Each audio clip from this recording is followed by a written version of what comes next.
Ini adalah cara paling gampang dan paling umum dipakai. Saya pun juga suka banget pakai ini, tapi kelemahannya adalah halo teman-teman, balik lagi bareng gue Henditan di channel gue. Kali ini gue akan bahas cara entry terbaik ketika kita trading. Karena banyak banget dari teman-teman yang tanya, kok gimana sih cara entry terbaik? Saya kadang bingung nih, kok saya harus entry buy atau sell. Nah, gue akan kasih tahu 3 cara entry terbaik yang memang ada plus minusnya ya masing-masing ya. Dan teman-teman bisa pilih dari 3 pilihan tersebut, teman-teman lebih suka yang mana. Tenang aja, cara ini gampang banget dan gue yakin kalian semua pasti ngerti. Oke, kita langsung aja menuju ke pembahasannya. Oke teman-teman, jadi sekarang yang kita lihat adalah grafik emas. Tapi sebelum kita bahas ke grafik real yang ini, kita akan bahas dulu konsepnya ya teman-teman. Jadi seperti yang teman-teman ketahui, kalau misalnya teman-teman tanya apakah saya harus buy atau sell, balik lagi sebenarnya ya kita balik lagi sebenarnya adalah mengikuti tren ya teman-teman. Kalau misalnya trennya lagi naik seperti yang ada di kiri ini ya teman-teman. Kalau trennya seperti yang ada di kiri yaitu tren naik, ya udah jelas rekomendasi yang kita trading kan adalah buy. Tapi kalau trennya seperti yang kanan lagi turun, ya tentu saja kita akan posisi sell. Apakah Bapak dan Ibu sudah lelah belajar ilmu trading? Ribuan indikator teknikal, ribuan materi teknikal, Fibonacci chart pattern, candlestick pattern, harmonic pattern, semuanya pusing. Tenang, Bapak Ibu tidak sendirian. Ikuti kelas Gold Hack. Di kelas Gold Hack ini, kami akan membagikan cara trading yang paling simple di market gold secara harian, di mana Bapak dan Ibu bisa mempraktekannya hanya 5 menit sehari tanpa perlu pakai indikator, ngapalin chart, pakai robot. Metode ini sendiri sudah kami praktekkan selama 5 tahun terakhir. Dan di kelas nanti kami tidak akan membagikan terlalu banyak teori, tetapi kami akan langsung mempraktekkan bagaimana caranya trading langsung di market emas. Untuk Bapak dan Ibu yang mau tahu bagaimana caranya, Bapak dan Ibu bisa langsung klik saja link di bawah ini. Saya tunggu di kelas nanti.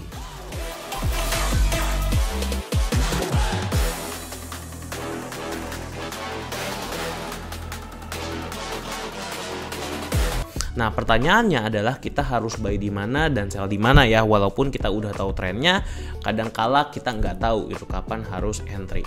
Nah, jadi ada beberapa cara teman-teman. Nah, kita coba bahas salah satu dulu ya teman-teman ya. Oke, jadi metode yang pertama adalah seperti ini mungkin ya. Nah, biasanya yang terjadi grafik naik itu kurang lebih seperti ini. Maksudnya gimana? Jadi kita biasanya langkah yang pertama adalah ini ya, ini tips entry yang pertama, yaitu adalah beli ketika koreksi. Oke, beli ketika koreksi.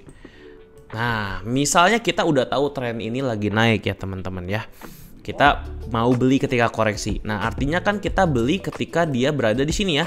Jadi ketika harganya naik, kan kita biasanya ya, kalau orang-orang awam pasti belinya ketika harga udah tinggi gitu, terus koreksi. Ya akhirnya dia kena minus ya.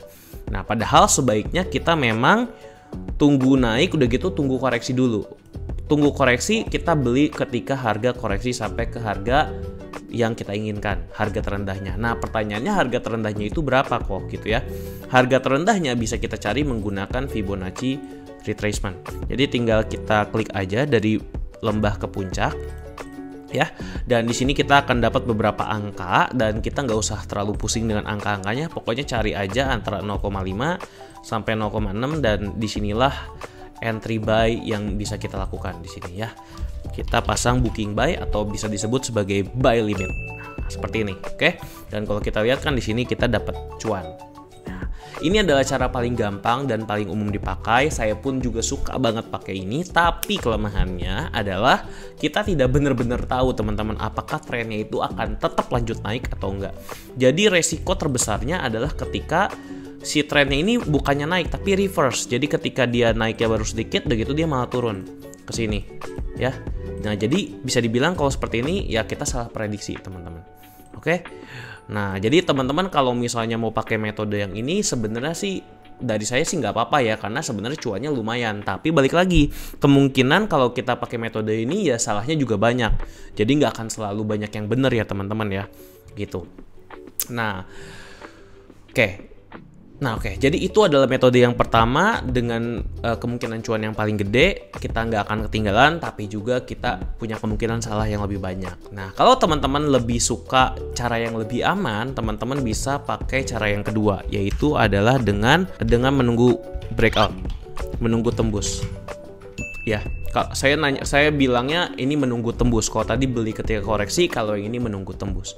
Apa itu maksudnya tembus? Karena kan balik lagi kita nggak ada yang tahu apakah tren ini akan lanjut atau akan turun. Jadi yang harus kita lakukan adalah menunggu konfirmasi dia sampai breakout resistance yang ada di sini. Jadi kalau dia sudah breakout di sini, maka kita bisa entry.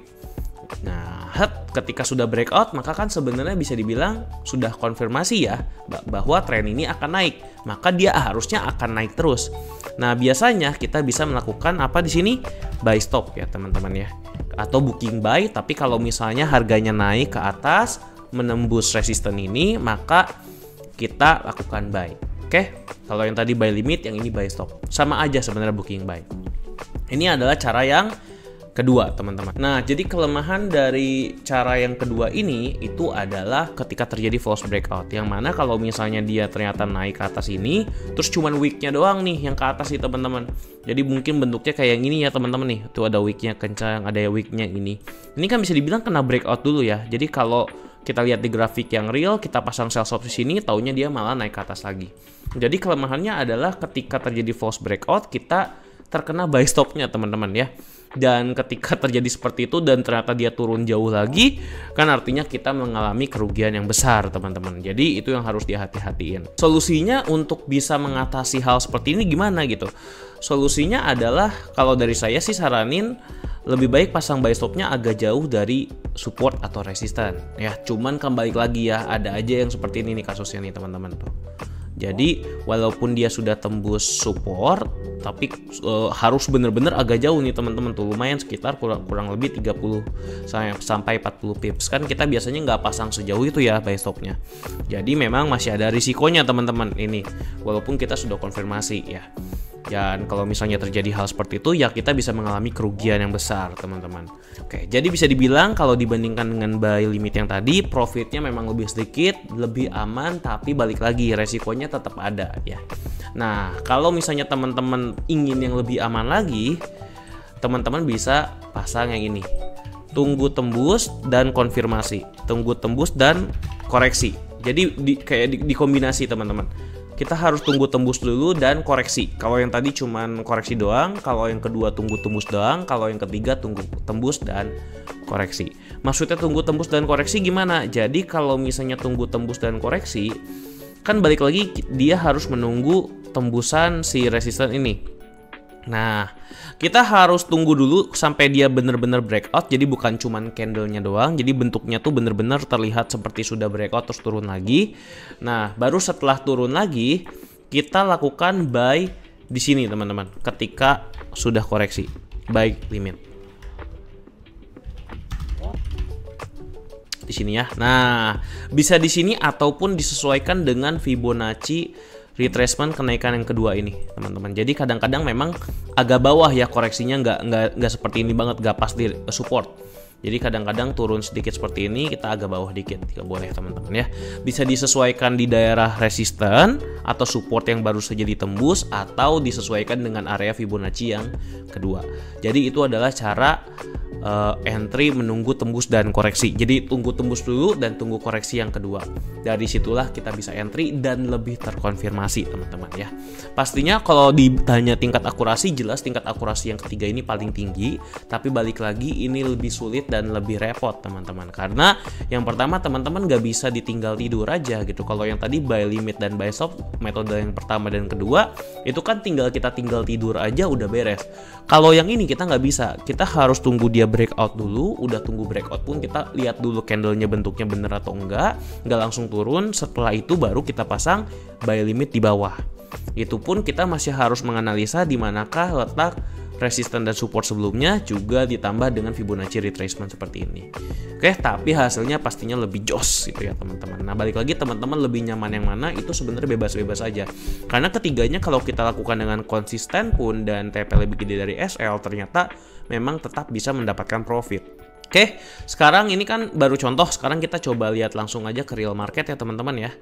Nah, jadi ada 3 metode yang sudah kita pelajari, kita akan coba bahas satu persatu ya. Nah, sekarang kita coba lihat ini grafik harga emas terbaru, kita coba gambarkan dulu si path-nya ya, atau bisa dibilang alurnya, alur grafiknya seperti apa. Nah, terus kita ganti warnanya menjadi hitam biar lebih jelas. Nah, oke, dari sini kita bisa melihat bahwa grafiknya kan sedang turun. Nah, pertanyaannya adalah kita melakukan sell di mana kan? Udah jelas kalau kita lakukan sell.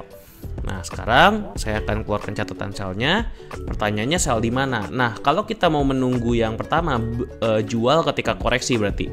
Jual ketika koreksi. Nah, kita bisa jual di sini. Tarik Fibonacci dari sini ke sini. Lalu kita bisa sell di daerah ini ya, daerah Fibonacci retracement antara 0,5 sampai 0,6. Yang kalau kita lihat ini karena memang trennya turun, jadi bener-bener akurat ya. Ketika sell limit kita bisa dapat cuan gede nih, turun naik turun. Wah, ini dapat cuannya udah yang paling pertama dan paling gede teman-teman ya. Jadi makanya banyak banget yang suka metode yang pertama ini. Walaupun resikonya lumayan besar, tapi sebenarnya kalau dapat cuannya juga gede juga teman-teman. Jadi biasanya bisa nutupin. Nah, maksud kalau teman-teman bilang ini kan lebih gampang ini dong, kan pasti turun. Nggak pasti turun ya, karena balik lagi kalau misalnya dia ternyata naik seperti ini gimana, kita kan nggak ada yang tahu.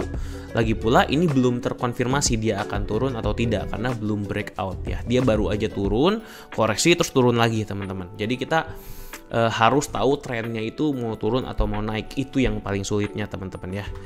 Nah, kalau misalnya kita pakai yang kedua menunggu tembus, artinya kita sudah bisa mengkonfirmasi trennya turun dengan cara dia breakout yang ini teman-teman. Nah, seperti ini ya, dia tunggu breakout ke bawah baru kita entry di bawah sini teman-teman nih. Kalau teman-teman bingung dia ada di sini, oke, dan kita melakukan sell stop. Nah, yang masalah kalau kita menggunakan sell stop adalah ketika dia breakout seperti ini teman-teman. Jadi dia breakout dan kita sudah entry dan langsung naik lagi ke atas gitu ya. Jadi di sini karena dia tertahan di daerah support ini, dia koreksi-koreksi terus teman-teman. Nah, jadi bisa dibilang kita awal-awalnya harus mengalami floating loss dulu yang cukup stressing ya teman-teman ya. Oke, tapi kalau misalnya kita bisa tahan floating loss-nya dan juga SL-nya nggak kena, tentu saja kita juga tetap bisa mendapatkan profit. Memang walaupun jadinya tidak sebesar yang metode pertama, karena kan kita sell-nya di sini, sedangkan yang metode pertama sell-nya di atas ya udah duluan ya. Tapi tetap aja lebih terkonfirmasi yang ini teman-teman. Jadi peluang kesalahannya lebih sedikit dibandingkan yang pertama. Nah, sekarang gitu, kalau misalnya teman-teman takut floating loss seperti ini ya, nahan terus ya, bahkan teman-teman bingung gitu gimana caranya entry yang lebih bagus ya dibandingkan kita harus pasang sell stop, kita bisa pakai metode yang ketiga di mana kita menunggu tembus dan koreksi. Nah, ini kan sudah tembus. Nah, teman-teman harus tunggu koreksi dulu teman-teman. Jadi teman-teman tunggu sampai ke sini. Jadi jangan ketika sell stopnya teman-teman entry, tapi tunggu koreksi yang kedua ini teman-teman. Jadi teman-teman tunggu koreksi yang ini, bisa pakai Fibonacci retracement ataupun bisa pasang di resisten atau support sebelumnya. Jadi teman-teman mau pasang di sini boleh, mau pasang di 0,5 sampai 0,6 ini juga boleh. Jadi teman-teman bisa pasang sell limit di sini. Cuman balik lagi kan kalau misalnya terjadi hal seperti ini kan ada dua zona sell limit ya, karena kebetulan si area Fibonacci dan juga area si support resistannya ini agak berbeda jauh. Karena kalau barengan udah pasti kita entry di sana. Nah, kebetulan contoh yang ini dia tidak entry di sana karena sell limitnya agak terpisah ya teman-teman. Nah, kalau kayak gini sebenarnya membutuhkan kebijaksanaan teman-teman untuk memutuskan mau sell limit di mana ya. Balik lagi memang ini lebih susah memutuskannya, tapi hasilnya pasti lebih akurat teman-teman. Seperti itu.